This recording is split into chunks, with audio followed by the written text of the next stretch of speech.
सुरुमा यहाँ प्रोभाइडेड गरेको लिंकमा गएर डाउनलोड गर्नु पर्यो प्राइमभेरालाई हैन। त्यसको लागि यसमा कपी गरे मैले, ब्राउजर ओपन गरे, ब्राउजरमा गएर यो लिंकलाई पेस्ट गरे हैन। यो लिंकलाई पेस्ट गरिसकेपछि साइन इन माग गरेछ। ओके,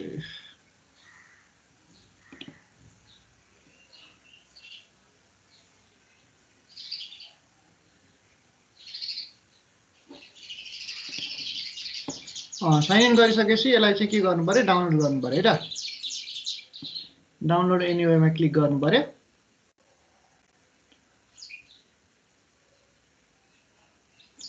त्यसपछि अब आफूले चाहेको फोल्डरमा कुनै फोल्डरमा चाहिँ डाउनलोड गर्नु पर्यो हैन। मैले अब यहाँनेरि प्राइमभेरा भन्ने फोल्डर बनाउँछु। P6 फोल्डर बनाएर P6 भन्ने फोल्डर भित्र डाउनलोड गरे हैन।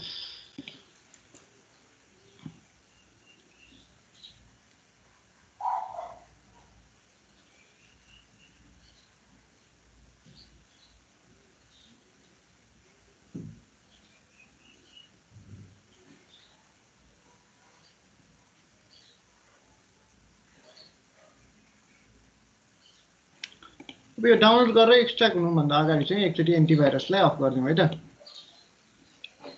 अपडेट एन्ड सेक्युरिटीमा जाने, विन्डोज सेक्युरिटीमा जानु पर्यो। त्यसपछि यहाँनिर भाइरस एन्ड ट्रिट प्रोटेक्सनमा गएर नट अन सेक्युरिटी ओपन गर्नु पर्यो। त्यसपछि यसलाई अब केही समयको लागि पज गर्नु पर्यो है त। पज गर्नको लागि यसमा गइराख्नु पर्दैन। जेनरली हामीले यहीँबाट पज प्रोटेक्सन गर्न सक्छौं है त। नर्थ अन सेक्युरिटीमा राइट क्लिक गरेर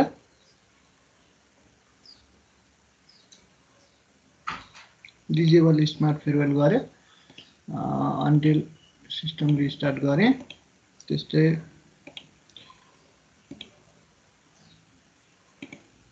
डिजेबल अटो प्रोटेक्टलाई पनि अफ गरेर अन्टिल सिस्टम रिस्टार्ट गरे है त। यति गरिसकेपछि डाउनलोड भइसक्यो मेरो। अब यो डाउनलोड भएको फोल्डरमा सो इन फोल्डर गरे है। अब त्यसपछि के गर्नु पर्यो, यसलाई एक्सट्र्याक्ट गर्नु पर्यो। एक्सट्र्याक्ट हेयर गरे। अब यो भित्र हेर्नुभयो भने के छ त, डेटाबेस छ, x64 छ, x86 छ। अब यसलाई के गर्नु पर्यो, पहिला रन गर्नु पर्यो है त। त्यसको लागि हामीले पहिला सेटअपलाई रन गर्छौं है त। एक्सेप्ट एन्ड इन्स्टल गर्नु पर्यो, यस गर्नु पर्यो।